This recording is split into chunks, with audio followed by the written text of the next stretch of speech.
A mighty wind invades the world, so strong and free on beating wing. It is the Spirit of the Lord, from whom all truth and freedom spring.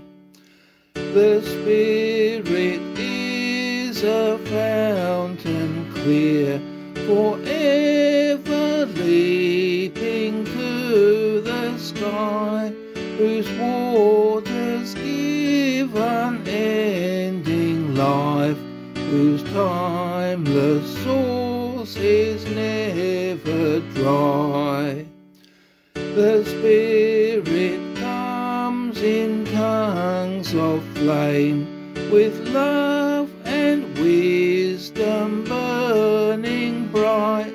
The wind, the fountain, and the fire combine in this great feast of light.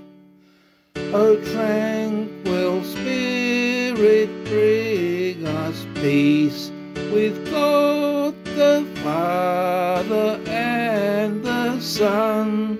We praise you, blessed Trinity, unchanging and forever one.